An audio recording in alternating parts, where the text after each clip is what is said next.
The rain hammered against the pavement like it wanted to break through concrete. Elara Vaughn pressed herself against the crumbling brick wall of an abandoned shop, water streaming down her face, mixing with something that might have been tears an hour ago. Her fingers trembled as she pulled the stained jacket tighter, the smell of cigarettes clinging to the fabric she'd traded her cashmere coat for. "You think I'm stupid?" Marcus's voice still echoed in her head from this morning. "You think I didn't know you were tracking my phone?" She'd confronted him in their penthouse, bank statements spread across the marble counter. 3 years of transfers. 3 years of lies. "Who is she?" Elara had asked, her voice steady despite the way her hands shook. Marcus hadn't even looked ashamed. He'd laughed. Actually laughed. "Does it matter? You got what you wanted. A handsome boyfriend for your charity galas. Arm candy for your business dinners. I wanted someone who loved me." "Love?" He'd stepped closer, his cologne suffocating. "Baby, you can't buy love. But you sure as hell can rent it. And you've been renting me for 3 years. She'd slapped him. Her palm had connected with his cheek so hard her hand still stung hours later. He just smiled, touched his face, and shrugged. "Keep the apartment," she'd said, grabbing her purse. "Keep everything. I'm done. Where are you going?" He'd called after her, almost bored. "Somewhere you'll never find me." That was 16 hours ago. Now thunder cracked overhead and she flinched. A couple rushed past, the woman's designer heels clicking against wet concrete. They didn't even glance her way. Elara stepped out from under the awning, letting the downpour swallow her whole. She walked for an hour, her legs burning, until a bus stop appeared ahead. 2 people huddled inside. She stepped toward them. "Excuse me," she said quietly. A security guard shifted to make room. The woman beside him took one look at Elara and walked straight into the rain. "Don't mind her," the security guard said. "Some people forget where they came from. It's okay." "No, it's not. But it's reality." He pulled a granola bar from his pocket. "Here. You look like you need it more than me. I can't take your food." "Sure you can. My wife packs me 3 of these every shift." He smiled. "Take it. Make her happy." Elara accepted the bar with shaking hands. "Thank you. There's a shelter 6 blocks north. Get there before 10 and they'll have a bed." When his bus came, he left. Elara sat alone, watching the rain. Car headlights swept across the street. Mercedes. BMW. She'd owned 5 cars. Barely drove any of them. Another car approached and slowed down. A black Audi pulled up in front of her, and the window rolled down. A man stared out at her. Sharp jawline. Dark eyes that seemed to see right through her disguise. He wore a suit that probably cost $5,000. "Get in," he said. "No, thank you." Her heart pounded. "It's going to storm worse. This neighborhood isn't safe. I'm fine here." "You're not fine. You're soaking wet and shivering." He sighed. "Look, I'm not going to hurt you. I just don't want to drive past and read about you in tomorrow's news. I don't accept rides from strangers." Smart. The car door opened and he stepped out into the rain. Water soaked his suit, but he didn't seem to care. He shrugged off his jacket and held it toward her. "Then don't get in. But take this." "Why are you doing this?" "Because 23 people have walked past you in the last 5 minutes, and not one of them stopped." His jaw clenched. "And I'm tired of watching people ignore suffering because it makes them uncomfortable." She took the jacket slowly. It was still warm from his body. "There's a card in the pocket," he continued. "My building needs a night janitor. The pay isn't great, but it includes a meal every shift. If you want it, show up tomorrow night at 9. Ask for Adrian Hale." "Wait." The word escaped before she could stop it. "Why do you care?" "You don't know me." Adrian studied her for a long moment. Pain flickered in his eyes. "Because 5 years ago, I was where you are. Sitting in the rain, invisible, wondering if anyone would see me as human. One person did. One person stopped.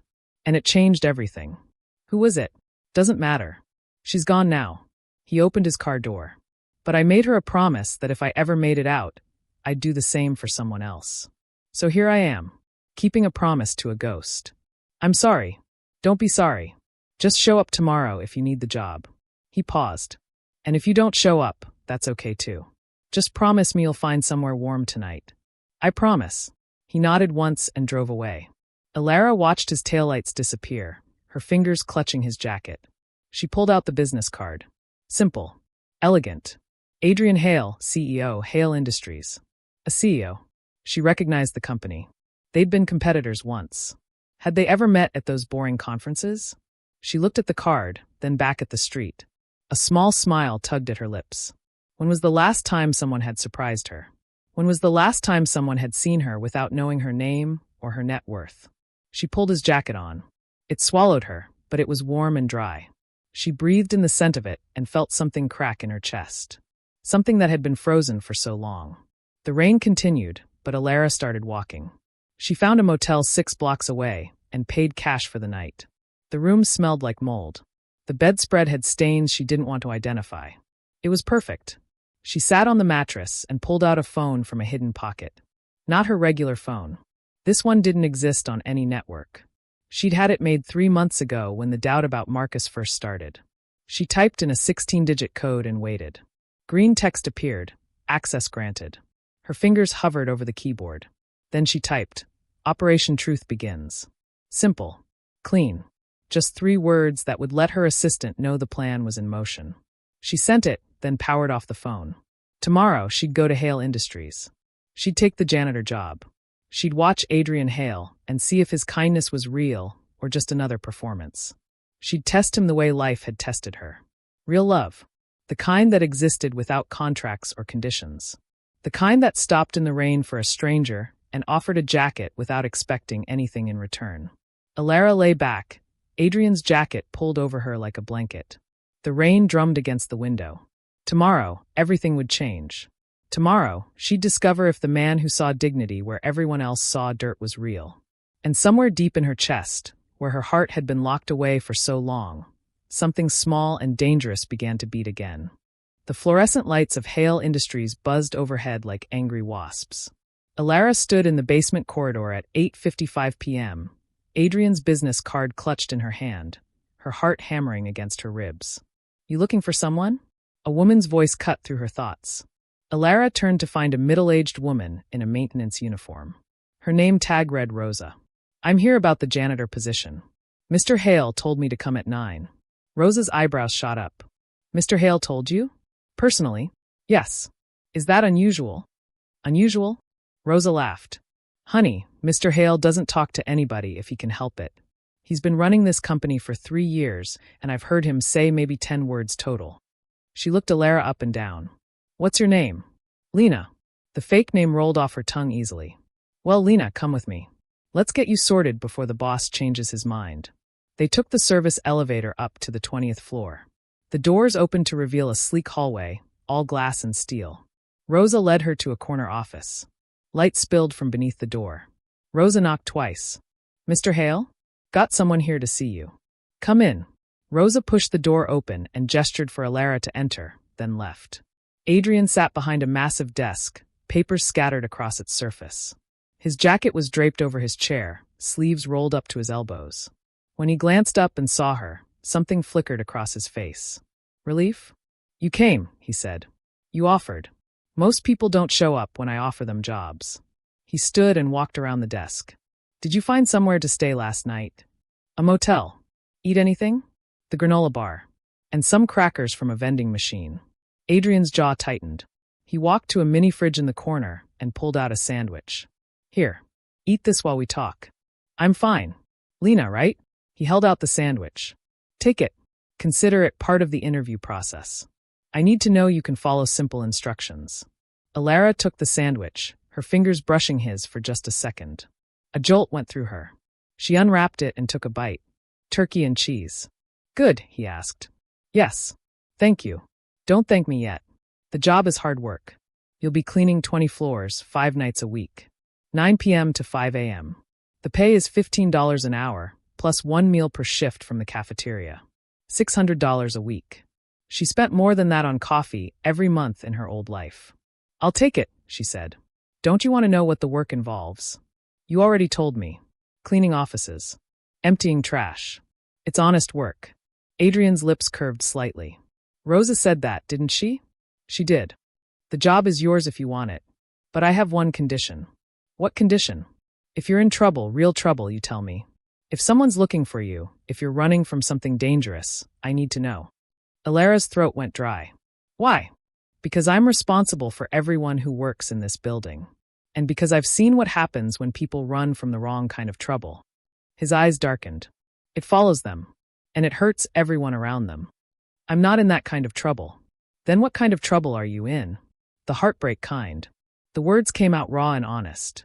The kind where you realize the person you loved never existed. Something shifted in Adrian's expression. Understanding.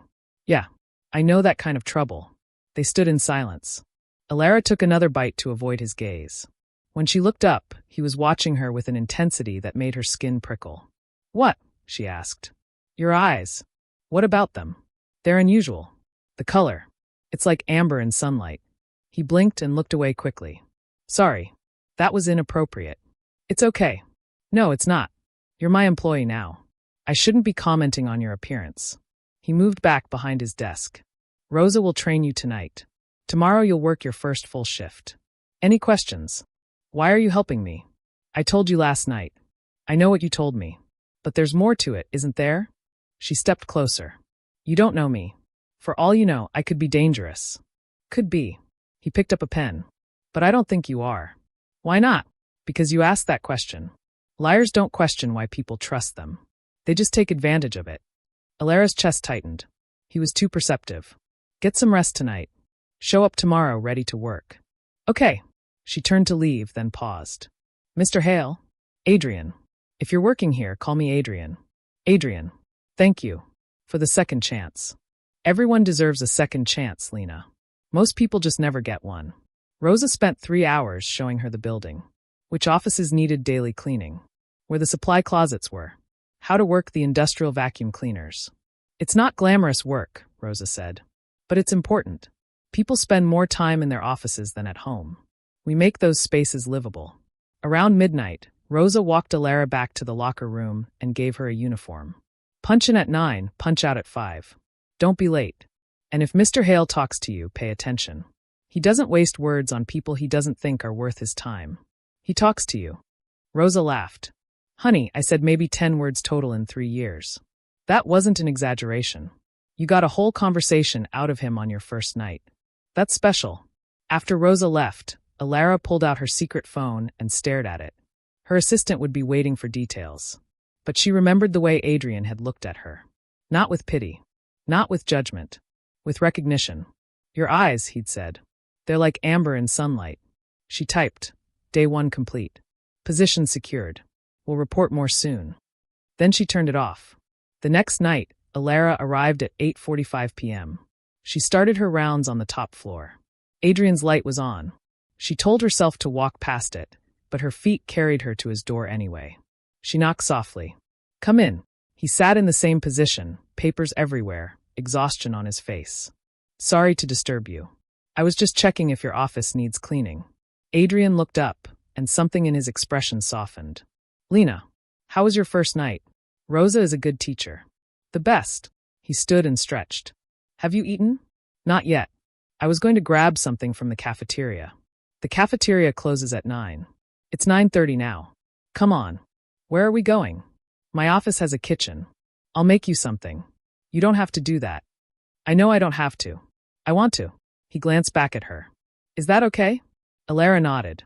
Adrian's office kitchen was small but well-stocked. He made 2 sandwiches and handed her one. Eat with me, he said, sitting at a small table. I hate eating alone. Elara sat across from him, the table so small their knees almost touched. She took a bite. It was better than any meal in her penthouse. Because this one came with real company. Can I ask you something? Adrian said. Sure. What did you do? Before everything fell apart. I worked in business. Corporate consulting. That explains it. Explains what? The way you carry yourself. Even in that uniform, you stand like someone who's used to boardrooms. He took another bite. I noticed it yesterday. Most people would have just said yes to the job. You analyzed it first. Is that bad? No. It's smart. I like smart people. What about you? How did you end up running this company? The warmth vanished from his face. Long story. I doubt that. Let's just say I learned early that power is the only thing that protects you in this world. Money. Status. Control. He pushed his plate away. Without those things, you're vulnerable. People hurt you. Someone hurt you. Someone I trusted. Someone I loved. She taught me that love is just another transaction. And in every transaction, Someone wins and someone loses. That's a sad way to see the world. It's a realistic way. He looked at her, pain raw in his eyes. Love is for people who can afford to lose. I can't afford that anymore. Maybe you just loved the wrong person. Maybe. Or maybe love is always the wrong choice, and we just don't realize it until it's too late. Elara wanted to argue, to tell him he was wrong. But the words stuck. I should get back to work, she said. Yeah, me too. He walked her to the door. Lena. Yes. Tomorrow night, same time. Have dinner with me again. Mr. Hale, I don't think. Adrian. And it's not a request. It's company policy. All employees are required to take a proper meal break. Is that actually company policy? It is now. She found herself smiling. Then I guess I don't have a choice. No, you really don't. She left with warmth spreading through her chest, dangerous and intoxicating. This was supposed to be a test, an experiment, but she was starting to enjoy his company, starting to look forward to seeing him, starting to feel things she'd sworn she'd never feel again. Later, a message waited on her phone. Target showing emotional vulnerability. How attached is subject to you? Elara deleted it without responding, because she didn't know how to answer, and she was afraid to find out. 3 weeks passed like a dream Elara didn't want to wake from. Every night, she cleaned floors and emptied trash cans. And every night at 9:30, she found herself at Adrian's door. Tonight was no different.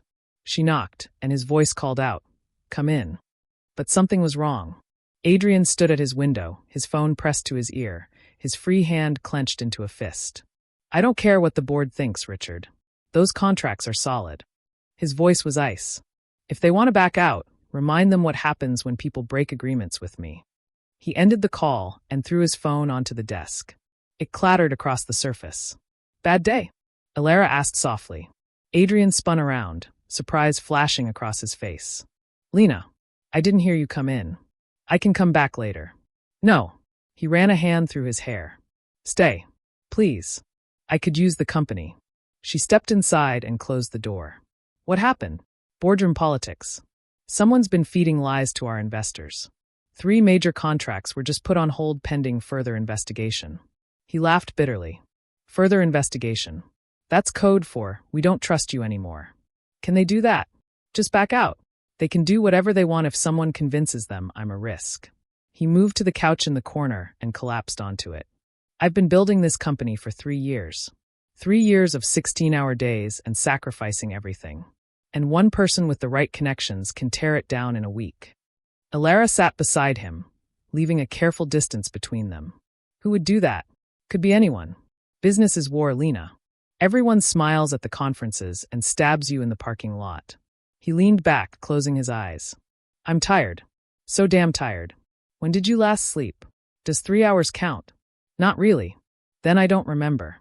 He opened his eyes and looked at her. How do you do it? Do what? Stay kind. After everything that happened to you, after someone broke your heart and took everything, you're still kind. You still smile. You still see the good in people. His voice was soft, almost wondering. How? Elara's throat tightened. Because the alternative is becoming the person who hurt me. And I refuse to let him win like that. Adrian stared at her for a long moment. You're stronger than you know. So are you. Am I? He shook his head. I don't feel strong. I feel like I'm holding on to something that's slipping through my fingers, and I don't know how to stop it. Then let me help. You're a janitor, Lena. Not a corporate lawyer. I know, but maybe I can still help. She stood and walked to his desk, looking at the scattered papers. Can I see the contracts they're investigating? Why? Because I told you. I worked in corporate consulting before. Maybe I'll notice something you missed. Adrian hesitated, then nodded. They're in the top drawer. The red folder. Elara opened the drawer and pulled out the folder. Inside were 3 contracts, each one thick with legal terminology. She sat at his desk and began reading, her eyes scanning the pages with practiced efficiency.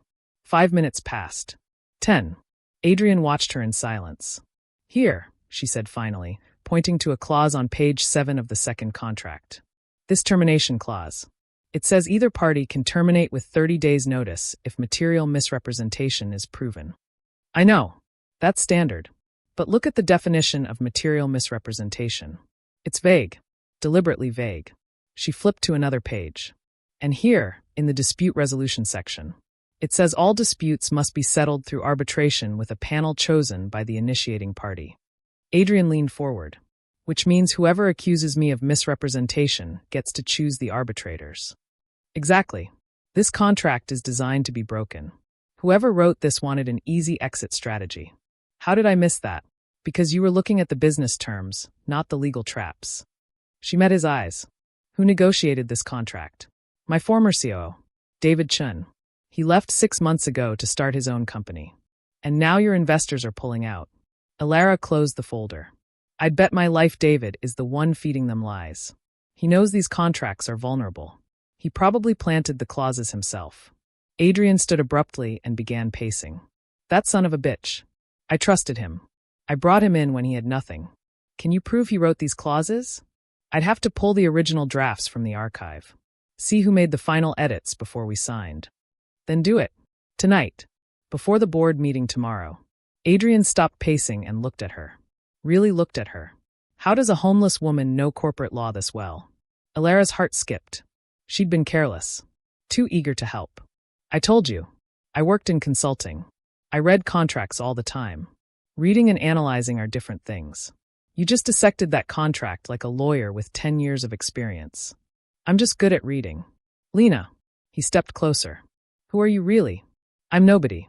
Just a woman who lost everything and is trying to start over. I don't believe you. Then don't. She stood and walked toward the door. But those contracts are poison.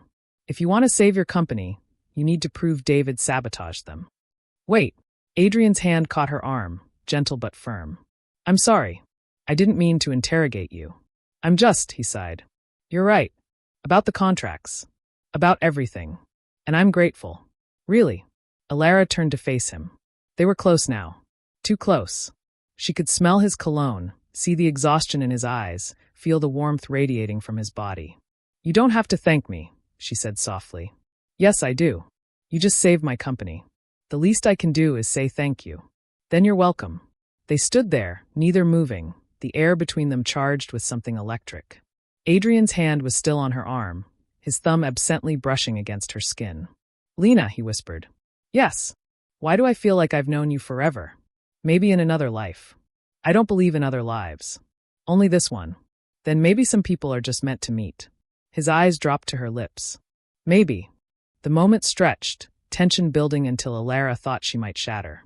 Then Adrian's phone rang, shattering the silence. He stepped back, breaking the spell. I should get that. And I should get back to work. Lena. He caught her hand. Tomorrow night. After I deal with the board. Have dinner with me again. A real dinner. Not just sandwiches in my office. Adrian. Please. She should say no. This was getting too complicated. Too real.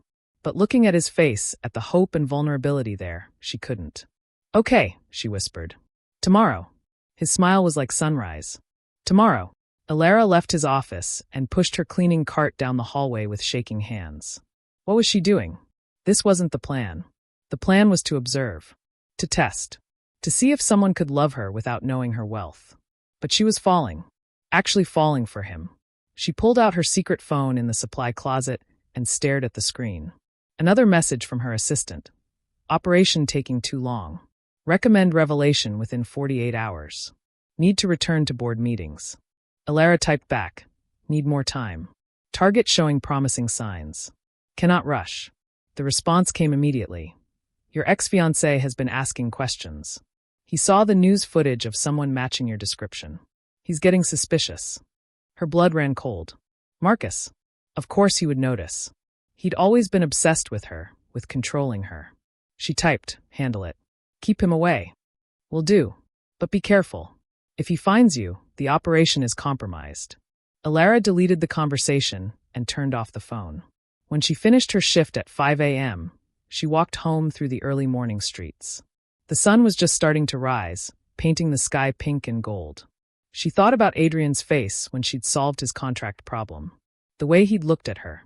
The way his thumb had brushed her arm. Why do I feel like I've known you forever? He'd asked.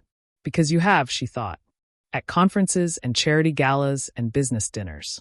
We've been in the same rooms 100 times. I just never noticed you before. And you never really saw me. But now he did see her. Without the designer clothes and the billion-dollar company. Without the power and the status. He saw Lena. Nobody. And he was falling for her anyway. That night, Elara arrived at work early. She found Rosa in the break room. "You're glowing," Rosa said, smiling. "Mr. Hale finally asked you out properly, didn't he? How did you know?" "Honey, I'm old, not blind. I've seen the way he looks at you. Like you're the sun and he's been living in darkness." Rosa poured herself coffee. "Be careful, though.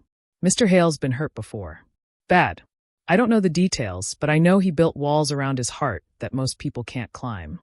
"What if I'm not trying to climb them? Then what are you trying to do?" "Maybe I'm just waiting for him to open the door himself." Rosa laughed. "Smart girl. That's the only way with men like him. You can't force it. You have to let them come to you." At 9:30, Elara knocked on Adrian's door. "Come in." He was standing, not sitting. He wore a fresh suit, his hair was combed, and he was smiling. Actually smiling. "You look happy," she said. "I am happy. You were right. David did sabotage those contracts. I found the original drafts with his edits. Presented them to the board this afternoon." He walked toward her. "The investors are back on board. The contracts are being rewritten. And David is being investigated for corporate sabotage." "That's wonderful. It's all because of you." He took her hands in his. "Lena, you saved everything. How can I ever thank you?" "You don't have to thank me." "Yes, I do. And I'm going to start by keeping my promise. Dinner. A real one. Not here. Not in this office." His eyes were bright with something she'd never seen before. "Joy. Let me take you out. Let me show you that this city can be beautiful again." Elara's heart hammered. Going out meant being seen. Being photographed. Risking exposure. But looking at Adrian's face, at the happiness there, she couldn't say no. "Okay," she whispered. "Let's go." He grinned and grabbed his coat. "Come on. I know a place." As they walked toward the elevator together, Elara realized with crystal clarity what was happening. She wasn't testing him anymore. She was falling in love. And that changed everything. Adrian drove them to a small restaurant tucked away in a quiet corner of the city. Not the expensive kind with chandeliers and waiters in suits. This place had checkered tablecloths and candles stuck in wine bottles. Real. Simple. Beautiful. "I found this place 5 years ago," Adrian said as they walked inside. "When I had nothing. The owner let me wash dishes in exchange for meals." "You wash dishes?" "For 6 months." He smiled at the memory. "Best 6 months of my life, actually. No pressure. No expectations. Just honest work and hot food." An elderly man behind the counter looked up, and his face lit up. "Adrian. It's been too long." "Hi, Marco." Adrian shook his hand warmly. "This is Lena." "Lena, this is Marco. He saved my life once." "I gave you food," Marco said, waving his hand dismissively. "That's not saving a life. It is when someone's starving." Marco's eyes grew soft. He looked at Elara and smiled. "Any friend of Adrian's is family here. Sit. I'll bring you my special." They sat at a corner table, away from the few other customers.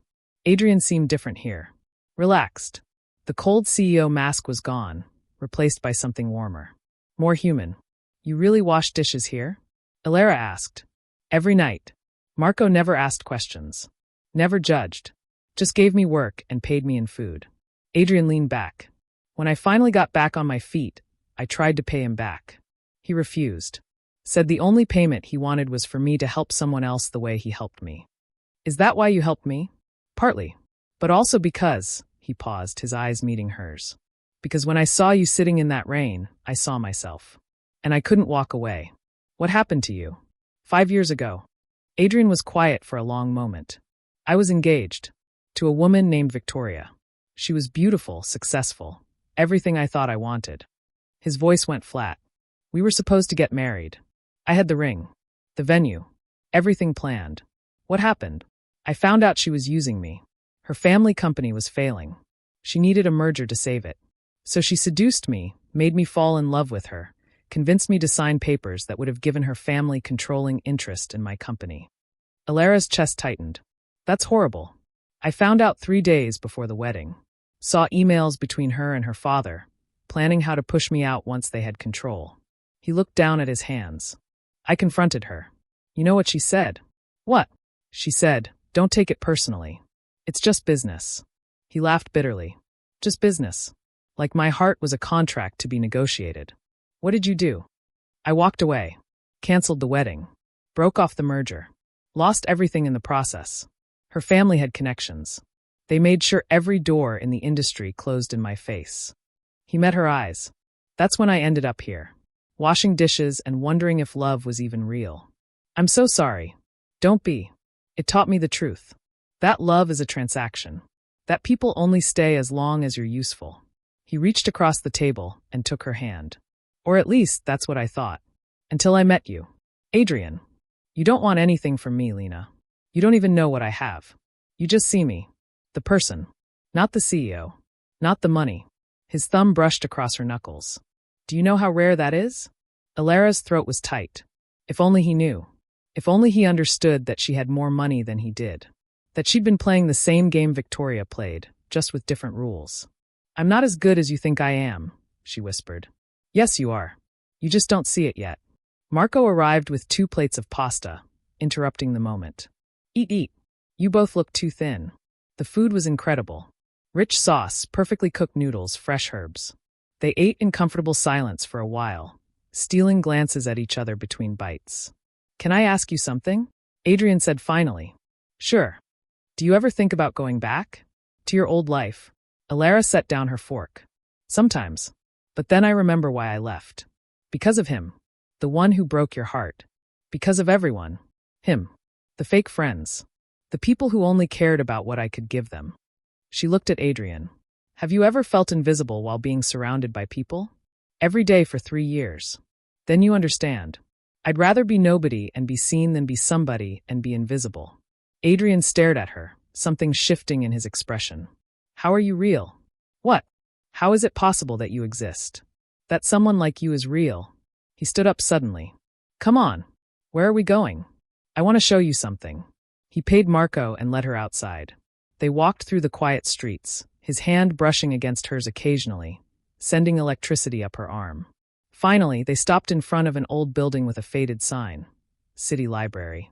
It's closed, Elara said. I know. But look. Adrian pointed up. Above them, through the library's glass ceiling, stars were visible. The building's lights were off, making the night sky brilliant and clear. I used to come here when I had nowhere else to go, Adrian said softly. Sleep on the steps and watch the stars through that glass. It reminded me that no matter how small I felt, I was part of something bigger. It's beautiful. You're beautiful. Elara turned to look at him. He was staring at her with an intensity that made her breath catch.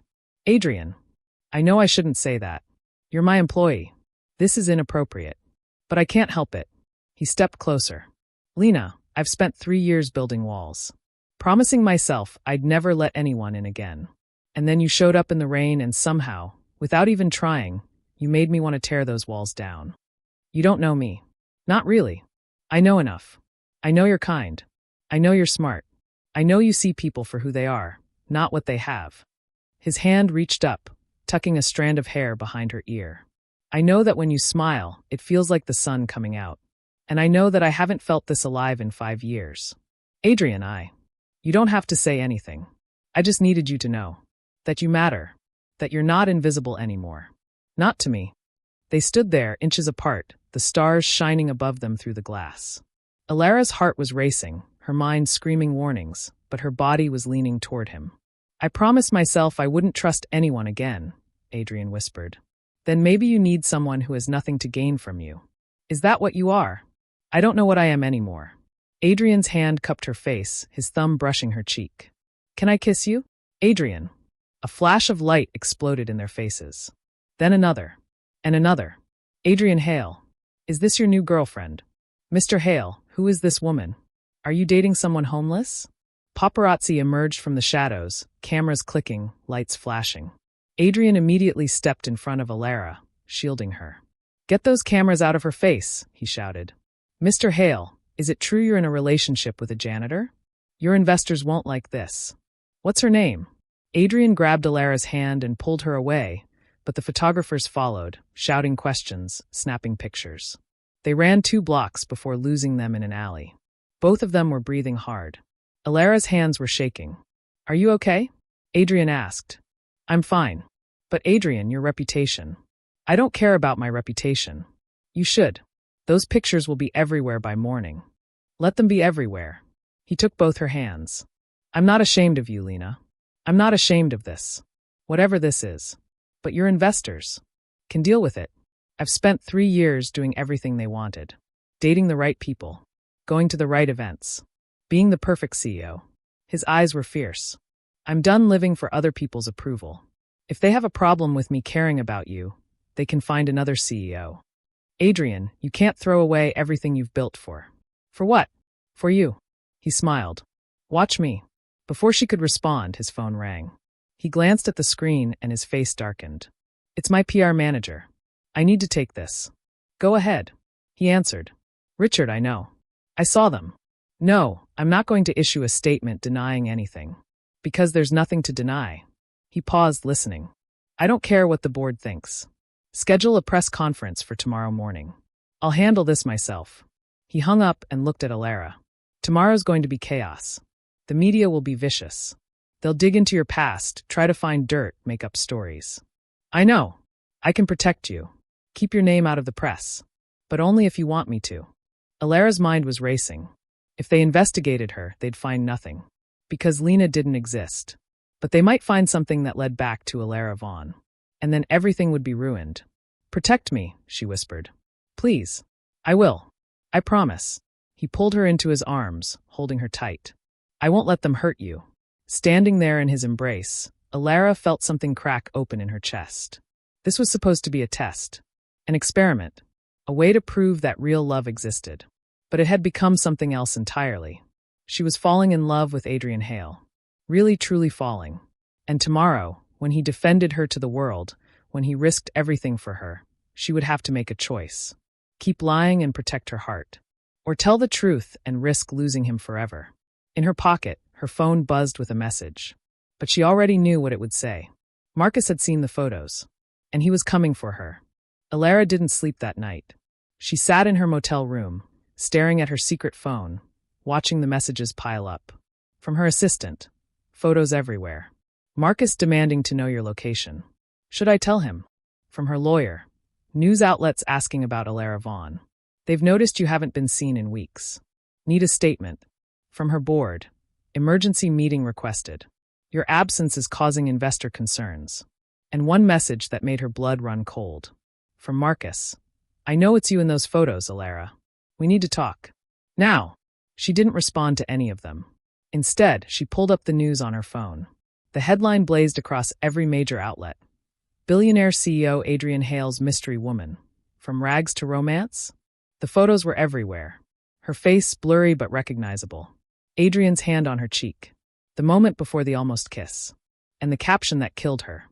Sources say the woman is a janitor in Hale's building. A modern Cinderella story or a PR disaster. Her real phone, the one connected to Elara Vaughn, buzzed. She'd turned it on just to see the damage. 50 missed calls. 100 texts. And one voicemail from Marcus that she couldn't stop herself from playing. Baby, I know you're trying to prove something. I get it. I hurt you. But this is ridiculous. Come home. We can fix this. I love you. I really do. And I'll prove it if you just give me another chance. But if you don't come back, if you embarrass me by staying with this nobody CEO, I'll make sure everyone knows what you're doing. I'll ruin you both. Your choice. Elara threw the phone across the room. It hit the wall and clattered to the floor. A knock at her door made her jump. Lena? It's Rosa. Are you okay? She opened the door. Rosa stood there with a bag of groceries and concern written all over her face. I saw the news, Rosa said, pushing inside. Everyone's talking about it. Are you okay? I don't know. Mr. Hale held a press conference this morning. Did you see it? No. Rosa pulled out her phone and played a video. Adrian stood at a podium, cameras flashing, reporters shouting questions. Is it true you're dating a homeless woman? Adrian's face was stone. Her circumstances are none of your business. What matters is that she's a good person who deserves respect and privacy. But Mr. Hale, your investors are concerned. Then they can take their concerns and find another company to invest in. His voice was sharp. I will not apologize for caring about someone. I will not hide her or pretend she doesn't matter to protect my image. If that makes me unsuitable as a CEO, then so be it. Are you saying you'd give up your company for her? Adrian paused. Then, quietly, I'm saying some things matter more than money. And it took me too long to learn that. The video ended. Rosa looked at Elara with tears in her eyes. That man just risked everything for you, Rosa whispered. Do you understand that? Everything. I know. So what are you going to do? Before Elara could answer, her work phone rang. The number was blocked. Hello. Lena. Adrian's voice was strained. Don't come to work tonight. Don't go anywhere public. The media is everywhere. I saw the press conference. Then you know I meant every word. He paused. Are you okay? Adrian, your company is falling apart. Yeah, I know. He laughed, but there was no humor in it. 3 investors pulled out this morning. The board is demanding an emergency meeting. My stock price dropped 15% in 4 hours. This is my fault. No, it's mine. I chose to defend you. I'd do it again. Why? Her voice broke. Why would you sacrifice everything for someone you barely know? Because I'm tired of living in a cage, Lena. I'm tired of pretending. I'm tired of choosing money over happiness. His voice softened. And because when I look at you, I see someone who's brave enough to start over. Brave enough to risk everything for a chance at something real. You inspire me. Tears streamed down Elara's face. Adrian, I need to see you. Can I come pick you up? It's too dangerous. The paparazzi. I don't care. Please. I need to see you. Okay. 20 minutes later, Adrian pulled up in front of her motel. He wore a baseball cap and sunglasses, trying to be inconspicuous, but Elara would recognize him anywhere. She got in his car, and he immediately reached for her hand. Hi, he said. Hi. You look tired. I didn't sleep. Me neither. He started driving, heading out of the city. I want to show you something. Somewhere the vultures can't find us. They drove for an hour in comfortable silence, their hands linked between them. Finally, Adrian pulled off onto a dirt road that led to a lake surrounded by trees. How did you find this place? Elara asked. After Victoria destroyed me, I came here to think. To decide if I wanted to keep fighting or just give up. He got out of the car and walked toward the water. I chose to fight, but I told myself I'd never let anyone close enough to hurt me again. Elara followed him. And now I'm realizing that walls don't protect you. They just make you lonely. He turned to face her. I've been lonely for 5 years, Lena. Until you. Adrian, there's something I need to tell you. Wait, let me go first. He took both her hands. Everything's falling apart. My company. My reputation. Everything I spent 3 years building. And you want to know the crazy thing? What? I don't care. Not the way I thought I would. His eyes were bright with something like wonder. I thought my company was everything. That without it, I was nothing. But standing here with you, watching it all crumble, I realized something. What? I was wrong. The company isn't everything. You are. He pulled her closer. If I lose everything but you, I'd still have more than I deserve.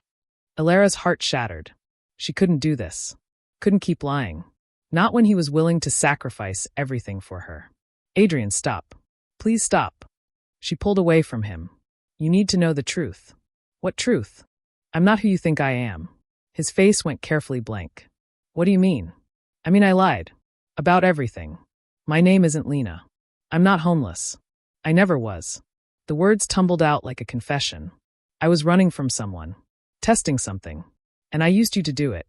Adrian stepped back as if she'd struck him. What? I'm sorry. I'm so sorry. But you need to know before this goes any further. Before you lose anything else because of me. Who are you? Elara reached into her jacket and pulled out her real wallet. Her real ID. She handed it to him with shaking hands. He looked at it, then looked at her, then back at the ID. Elara Vaughn, he read slowly. CEO of Vaughn Industries. Net worth $2.3 billion. His voice was completely flat.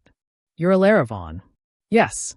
The Elara Vaughn who was supposed to speak at the Global Business Summit 3 weeks ago and didn't show up. Yes. The Elara Vaughn who owns half the companies in this city. Yes. Adrian threw the wallet back at her. Why? My ex-boyfriend was using me for money.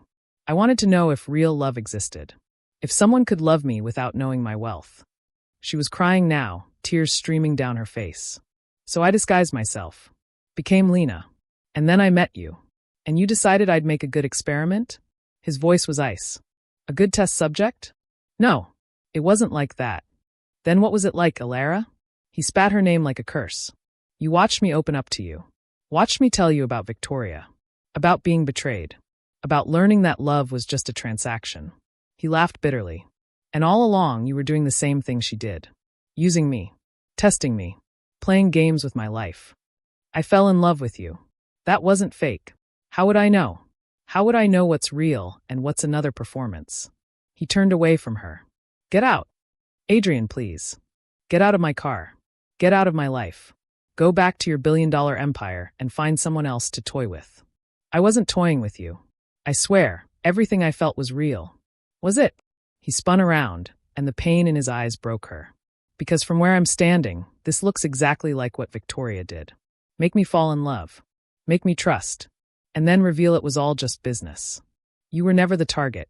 You were the proof that love still exists. Well, congratulations, Elara. You proved it exists. And then you killed it. He walked to the driver's side. I'll drive you back to the city. But after that, I never want to see you again. The drive back was silent. Elara cried quietly in the passenger seat while Adrian stared straight ahead, his jaw clenched so tight she thought it might break. When they reached her motel, he didn't look at her. Adrian, she whispered. I'm sorry. For everything. But I meant what I said. I love you. You don't love me. You love the idea of me. The experiment. The test. He finally looked at her, and his eyes were dead. Real love doesn't start with lies. She got out of the car and he drove away without looking back. Elara stood in the parking lot, watching his taillights disappear, feeling like her heart was being ripped from her chest. Her phone buzzed. A message from Marcus. I'm at your penthouse. Come home now. Or I tell everyone what you've been doing. Your choice. She looked at the message, then at the empty street where Adrian had vanished. She'd come here to test if real love existed. And she'd found it. And then she'd destroyed it with her own lies. Now she had to decide. Go back to her old life and let Marcus win. Or fight for the man she loved and risk everything. Elara took a deep breath and typed a message to her assistant. Schedule a press conference. Tomorrow morning. I'm done hiding. Then she started walking toward her real life, her real identity, and the hardest battle she'd ever fought. The battle to win back the only man who'd ever truly seen her. Elara walked into her penthouse for the first time in 4 weeks. The marble floors gleamed. The chandeliers sparkled. Everything was exactly as she'd left it. Cold. Perfect. Empty. Marcus sat on her white leather couch like he owned the place. He stood when he saw her, his face breaking into that smile that used to make her heart race. Now it just made her sick. Baby. Finally. He moved toward her with open arms. I've been so worried. Don't. She held up a hand. Don't touch me. Don't call me baby. Don't pretend you care. His smile faltered. Elara, I know I made mistakes, but... Mistakes? She laughed, and it sounded hollow. You dated me for money. You stole from me. You cheated on me.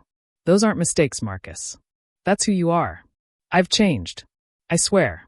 These past weeks without you made me realize what I lost. He reached for her hand, but she pulled away. I love you. I really do. No, you don't. You love my bank account. There's a difference. His face hardened. Fine. You want to play it that way?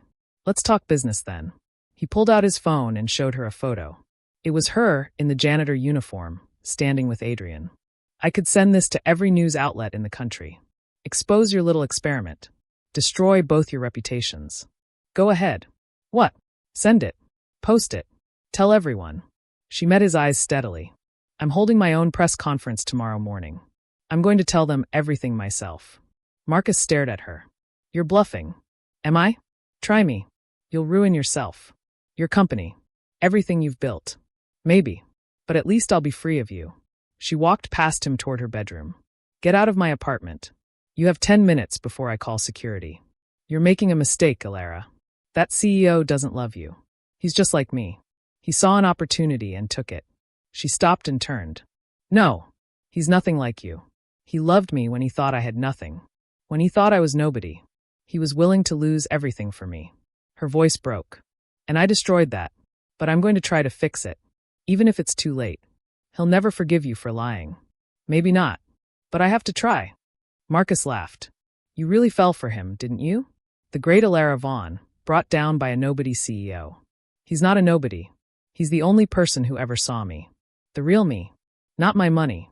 Not my status. Me. She opened the door. Now get out. This isn't over. Yes, it is. We're done. And if you try to blackmail me or interfere with my life again, I'll have my lawyers destroy you. The evidence of your theft is already with them.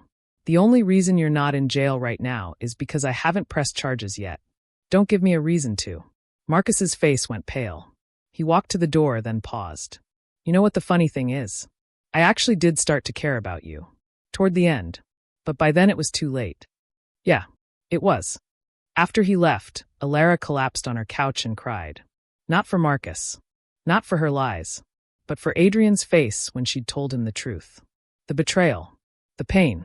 The way he'd looked at her like she was Victoria all over again. Her assistant arrived an hour later with a team of lawyers and PR specialists. Miss Vaughn, her assistant Sarah said, are you sure about this press conference? Once you tell the truth, there's no taking it back. I'm sure. The board is going to be furious.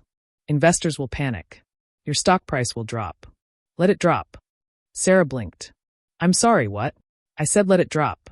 I've spent 8 years building an empire. 8 years of sacrificing everything for money and power. And you know what? I was miserable. Elara stood and faced her team. I want to live differently. Even if it costs me everything. One of the lawyers cleared his throat. Miss Vaughn, there's another complication. Adrian Hale's company is on the verge of bankruptcy. The scandal caused 3 more investors to pull out today. He's lost almost 40% of his funding. Elara's heart stopped. What? He's holding an emergency board meeting tomorrow morning. They're likely going to vote him out as CEO. No, this is my fault. I have to fix it. How? He won't take your calls. Won't meet with you. We tried. Elara paced, her mind racing. Then she stopped. Sarah, pull every file we have on Adrian's company. Every investor, every contract, every weakness. Why? Because I'm going to save his company. Even if he never forgives me, I won't let him lose everything because of me. They worked through the night. Elara studied every document, made phone calls, leveraged every connection she had. By morning, she had a plan. At 8 a.m., she stood in front of a room full of reporters, cameras pointed at her face, questions shouted from every direction. She wore a simple black dress. No jewelry. No makeup. Just her. My name is Elara Vaughn, she began. 4 weeks ago, I walked away from my life. I disguised myself as a homeless woman and took a job as a janitor. I did this to answer one question. Does real love exist? The reporters erupted with questions. She held up a hand. Please, let me finish. She took a deep breath. My ex-boyfriend used me for money. I wanted to know if someone could love me without knowing my wealth. So I lied. I created a fake identity. And I met someone. Adrian Hale. She pulled out a photo of them together, the one from the library. Adrian believed I was nobody, that I had nothing, and he cared about me anyway. He offered me a job, made sure I ate, saw me as human when everyone else looked through me. Her voice cracked. He fell in love with who I was, not what I had. And that terrified me, because it meant real love did exist. And I'd found it by lying. Miss Vaughn, did you manipulate Mr. Hale? Yes, I did. I manipulated him, lied to him, and broke his trust. And now his company is falling apart because he defended me, because he chose love over profit, because he was brave enough to do what I was too afraid to do. What are you afraid of? Being loved for myself. Truly loved. Because that means I could lose it. She wiped her eyes. Adrian Hale showed me that real love exists. And then I proved to him that it doesn't. I'm here to say that I was wrong. Love does exist. It's just rare. And precious. And I threw it away. Are you asking him to forgive you? No. I don't deserve his forgiveness. I'm here to tell the truth. To stop hiding. And to say publicly what I should have said privately. She looked directly at the camera. Adrian, I love you. Not as a test. Not as an experiment. I love you because you're kind. Because you're brave. Because you see people's dignity when everyone else sees dirt. I love you because you made me believe in love again. The reporters were silent now, hanging on every word. I know you'll never forgive me. I understand that. But I won't let you lose your company because of me. So I'm making an announcement. She nodded to Sarah, who handed her a document. Effective immediately, Vaughn Industries is investing $50 million in Hale Industries. No strings. No conditions. No control. Just an investment in a company run by the best CEO I've ever known. Miss Vaughn, why would you invest in a man who won't speak to you? Because he deserves it. Because his company is good. And because some things matter more than pride. She folded the document. That's all. Thank you. She walked off the stage while reporters shouted questions. Sarah caught up with her in the hallway. Miss Vaughn, your phone is exploding. The board wants an emergency meeting. Your investors are panicking. Handle it. I need to go somewhere. Where? To fight for something more important than money. Elara drove to Adrian's building and walked in through the front entrance. No disguise. No lies. Just her. The security guard at the desk looked up and his eyes widened. Miss Vaughn? Lena? Is Adrian here? He's in a board meeting. Top floor. But Miss Vaughn, I don't think. She was already in the elevator. When she reached the 20th floor, she could hear shouting from the conference room. She pushed open the doors. Adrian stood at the head of the table, surrounded by angry board members. He looked exhausted, defeated. But when he saw her, something flickered in his eyes. Hope. Or just more pain. What are you doing here? He asked quietly. Fighting for you. She walked into the room and faced the board. My name is Elara Vaughn. I just invested $50 million in this company. That makes me your largest investor. And I'm here to tell you that if you remove Adrian Hale as CEO, I pull my investment immediately. One of the board members stood. Miss Vaughn, with all due respect. No respect is due. You're about to fire the best CEO in the industry because he fell in love. Because he chose humanity over profit. Because he was brave enough to defend someone when everyone else abandoned her. She looked at Adrian. He's brilliant. He's strategic. He saved this company from sabotage. He's turned it into one of the most successful firms in the city. And you want to throw that away because of a scandal that I created. The investors will come back because this company is solid, because Adrian Hale is worth investing in, and because I'm betting $50 million that I'm right. She turned to the board. Vote to keep him, or lose my investment and watch this company crumble without him. Your choice. The room was silent. Then slowly, hands started to rise. All in favor of keeping Adrian Hale as CEO? Every hand went up. Elara nodded once and walked toward the door. Before she left, she turned back to Adrian. I know you hate me. You should. But you're too good to lose everything because of my mistakes. Her voice broke. You were right. Real love doesn't start with lies. But maybe it can survive truth. Maybe it can survive anything if we're brave enough to fight for it. She walked out before he could respond, tears streaming down her face. Behind her, she heard Adrian say something to the board. Then footsteps. Running footsteps. Elara. Wait. She turned. Elara turned slowly. Adrian stood in the hallway, his tie loose, his hair disheveled, his eyes red like he hadn't slept in days. You didn't have to do that, he said. Yes, I did. Why? I told you I never wanted to see you again. I know. And I'll leave. I'll disappear from your life completely. But I couldn't let you lose your company because of me. She wiped her eyes. You deserved better than what I gave you. This is me trying to make it right. $50 million doesn't make it right, Elara. I know. Nothing makes it right. But it's all I have to give. They stood there, 10 feet apart, the distance between them feeling like miles. I watched your press conference, Adrian said finally. On my phone. During the board meeting. Oh, you told the whole world you love me. I do love you. How am I supposed to believe that? How am I supposed to trust anything you say? His voice broke. You looked me in the eyes and lied. Every day. Every conversation. Every moment we shared. It was all built on lies. Not all of it. My feelings were real. The way I saw you was real. She took a step closer. Adrian, I know I don't deserve forgiveness. I know I hurt you. But everything I felt, everything I said about who you are, that was true. You're kind and brilliant, and you see people's dignity. That wasn't part of the act. That was me falling in love with you. You fell in love with me while lying to my face. I did. And I'm sorry. I'm so sorry. She was crying now, tears streaming down her face. I came here to test if real love existed. And you showed me it did. But I was too afraid to trust it. Too afraid to be honest. And I destroyed the best thing that ever happened to me.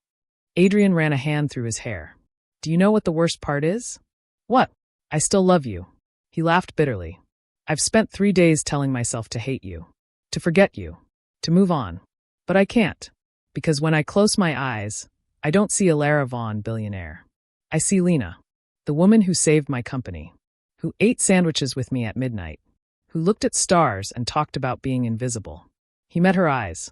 I fell in love with Lena, and now I have to accept that she never existed. She did exist. She still does. Elara moved closer. I'm still the same person, Adrian. The money doesn't change who I am. Doesn't it? You played a role. You pretended to be someone you're not. No, I pretended to be poor. But everything else was real. The woman who loved your kindness, who admired your strength, who fell for you, that was me. That is me. Before Adrian could respond, his phone rang. He glanced at it and his face went pale. What's wrong? Elara asked. It's the police. He answered. Hello? Yes, this is Adrian Hale. He listened, and his expression darkened. What? When? I'll be right there. He hung up and looked at Elara. It's Marcus. Your ex. He's filed charges against me. Claims I manipulated you. Coerced you into giving me $50 million. Says you're not in your right mind and I'm taking advantage. What? That's insane. He has evidence. Emails between you and your assistant about Operation Truth. About targeting me. About testing me. Adrian's voice was hollow. The police want me to come in for questioning. Elara's blood ran cold. He's trying to destroy you. He's succeeding. Even if the charges don't stick, the scandal will finish what the paparazzi started. My company, my reputation, everything. He looked at her. This is what happens when you play games with people's lives, Elara. Everyone gets hurt. I'll fix this. I'll tell them the truth. The truth that you lied to me for weeks? That you manipulated me as part of some experiment? That'll definitely help. He started walking toward the elevator. Adrian, wait. Please. I need to go deal with this. Alone. No. Let me come with you. Let me explain to them what really happened. You've done enough. The elevator doors opened, and he stepped inside. Go home, Elara. Back to your empire. Back to your real life. And stay away from mine. The doors closed before she could respond. Elara stood in the empty hallway, her heart shattering into pieces. Then she pulled out her phone and called her lawyer. James, I need you. Now. Adrian Hale is being accused of coercing me. Marcus filed charges. I need you to destroy him. Miss Vaughn, if we go after Marcus legally, it'll expose everything. Your experiment. The lies. It could damage your reputation irreparably. I don't care about my reputation. Adrian is going to jail because of me. Fix it. Yes, ma'am. 4 hours later, Elara sat in a police interrogation room across from 2 detectives. Her lawyer sat beside her, calm and professional. But Elara's hands shook as she placed documents on the table. These are bank statements showing that Marcus Williams stole over $200,000 from me during our relationship. These are text messages showing he was blackmailing me. And this is a recording of him threatening to destroy both my reputation and Adrian Hale's if I didn't return to him. The detective looked at the documents. Why didn't you report this earlier? Because I didn't want the publicity. I wanted to move on. But now he's trying to destroy an innocent man, and I won't allow it. She leaned forward. Marcus dated me for money. When I left him, he became obsessed with getting me back. Not because he loves me, but because he loves my bank account. Adrian Hale has nothing to do with this. He's a victim, just like me. But you did lie to Mr. Hale. You did manipulate him. I did. And I was wrong. But there was no coercion. No fraud. I invested in his company because it's a good company. Because he's a good CEO. And because I wanted to make amends for the pain I caused him. She met the detective's eyes. Check my investment history. I've invested in dozens of companies. This isn't unusual for me. The only thing unusual is that I fell in love with the CEO. The other detective spoke. Miss Vaughn, Mr. Williams claims you're not mentally stable. That this whole situation proves you're making irrational decisions. Elara's lawyer slid another document across the table. That's a psychiatric evaluation from 3 different doctors, all stating that Miss Vaughn is of sound mind. Mr. Williams is attempting to manipulate the legal system because he lost access to Miss Vaughn's money. We're prepared to file harassment charges against him if this continues. The detectives exchanged glances. We'll need to verify all of this. Take all the time you need. But in the meantime, you need to drop the charges against Adrian Hale. He did nothing wrong. 6 hours later, Elara stood outside the police station, exhausted and emotionally drained. Her lawyer patted her shoulder. They're dropping the charges. Marcus is being investigated for fraud and blackmail. It's over. Thank you, James. Miss Vaughn, might I offer some advice? Of course. Go home. Rest. Let Mr. Hale process everything.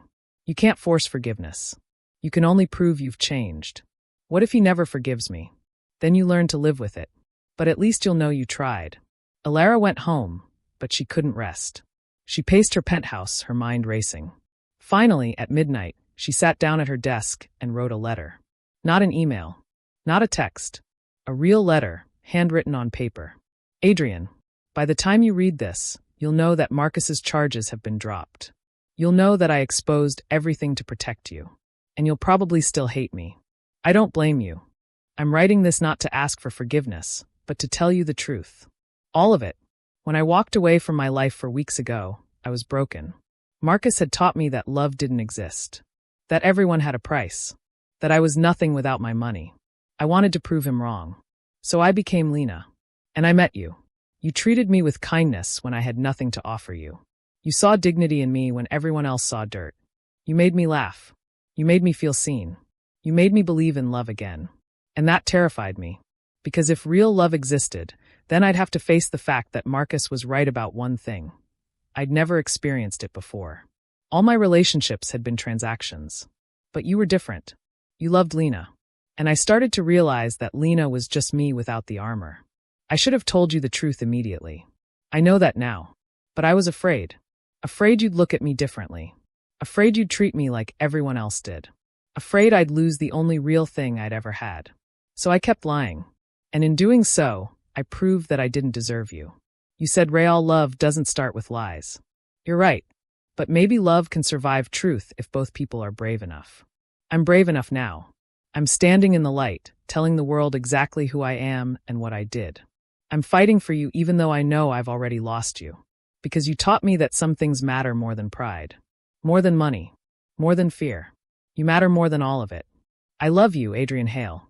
Not as an experiment. Not as a test. I love you because you're the best man I've ever known. And I'll spend the rest of my life trying to be worthy of the love you gave me, even if I never get the chance to receive it again. You wore kindness like armor. Let me wear truth like a promise. Elara. She sealed the letter and had it delivered to his office. Then she waited. 1 day passed. Then 2. Then 3. No response. On the 4th day, there was a knock on her door. She opened it to find Adrian standing there, the letter in his hand, his eyes red and swollen. You wore ashes to find truth, he said quietly. Now let me wear love to honor it. Elara's breath caught. What? I read your letter. I've read it about 100 times. He stepped inside. And I realized something. You broke my trust. You lied to me. You hurt me. But you also saved me. You reminded me what it feels like to be human. To connect with someone. To love without calculation. Adrian, I'm not saying I forgive you. Not yet. Forgiveness takes time. But I'm saying I want to try. He reached out and took her hand. Because you're right. Real love can survive truth. And maybe it can survive lies too, if we're both brave enough to fight for it. Tears streamed down Elara's face. I'll spend every day proving I'm worthy of that chance. I know you will. He pulled her close. Because that's who you are. Not Elara Vaughn, billionaire. Not Lena, the janitor. Just you. The woman who's brave enough to start over. The woman who sees people's dignity. The woman I love. You still love me? Unfortunately, yes. He smiled, and it was real. Even though you're infuriating and manipulative, and you have terrible judgment. She laughed through her tears. I really do. But you're also kind. And brilliant. And you make me want to be better. He kissed her forehead. So let's be better together. No more lies. No more games. Just truth. Just truth, she whispered. Starting now. 1 year later. Elara stood in front of her bedroom mirror, staring at the simple white dress hanging on the door. No crystals. No designer label. No train that required 3 people to carry. Just a plain dress from a small boutique that cost less than her monthly coffee budget used to. You sure about this? Sarah asked from the doorway. Her assistant had become more like a friend over the past year. It's not too late to have a big wedding. Your board keeps asking. The board can deal with it. Elara smiled. This is what I want. What we both want.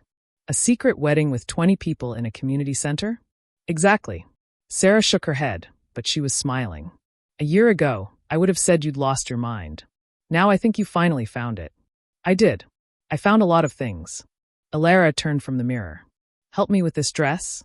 As Sarah zipped up the back, Elara thought about the past year. It hadn't been easy. Trust didn't rebuild overnight. There were arguments.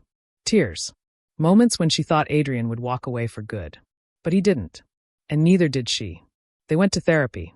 Both of them. Together and separately. They learned to communicate without games. To be honest even when it hurt. To choose love over pride. Adrian sold half his company and merged with hers, creating something new. Something they built together. Equal partners. Equal voices. Marcus went to prison for fraud. 3 years. Elara didn't feel victorious about it. Just sad that he'd wasted so much of his life chasing money instead of meaning. Ready? Sarah asked. Ready. The community center was decorated with simple flowers and string lights. Nothing fancy. Nothing expensive. Just beautiful in its simplicity. 20 people sat in folding chairs. Rosa was there, crying already. Marco from the restaurant. The security guard who'd given her the granola bar. People who'd shown her kindness when she had nothing. And at the front, wearing a plain black suit with no tie, stood Adrian. When he saw her, his face transformed. That smile. The one that made her believe in everything good in the world. She walked down the aisle alone. No one to give her away. Because she wasn't property. She was choosing this. Choosing him. Every day. When she reached him, he took her hands. Hi, he whispered. Hi. The officiant, a friend of Marco's, began. We're gathered here today to witness something rare. Real love. The kind that survives storms and tests and truth. Adrian and Elara have asked to share their own vows. Adrian went first. His hands shook slightly as he held hers. Elara, a year ago, you walked into my life in the rain. You were pretending to be someone else, and I was pretending to be okay. We were both lying. He smiled. But somewhere in all those lies, we found something true.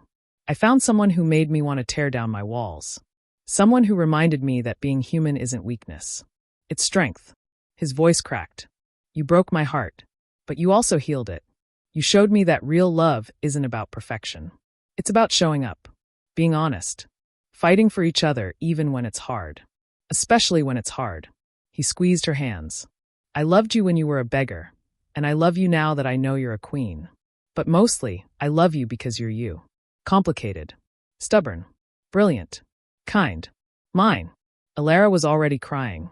She took a shaky breath and began her vows. Adrian, when I met you, I was running from everything I knew. Testing if real love existed. Wondering if anyone could see me without my armor. She smiled through her tears. You saw me. You've always seen me. Even when I was hiding. You taught me that love isn't something you test or prove. It's something you choose. Every single day. In the big moments and the small ones. In the fights and the forgiveness. In the truth and the healing. I choose you, Adrian Hale. Not because you're perfect. But because you're real. Because you make me brave.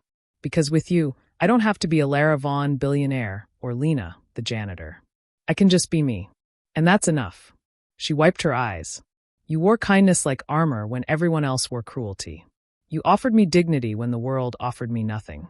And now I get to spend the rest of my life offering you the one thing I never thought I'd find. Real, honest, imperfect love. The officiant smiled. Do you, Adrian Hale, take Elara Vaughn to be your wife? To love her in wealth and poverty, in truth and struggle, for as long as you both shall live. I do. And do you, Elara Vaughn, take Adrian Hale to be your husband? To love him in storm and sunshine, in growth and challenge, for as long as you both shall live. I do. Then by the power vested in me, I now pronounce you husband and wife. You may kiss your bride. Adrian pulled her close and kissed her. Soft at first, then deeper. A promise. A beginning. A choice they'd make every day for the rest of their lives. The small crowd erupted in applause. Rosa was sobbing. Marco was grinning. And Elara felt, for the first time in her entire life, completely at peace.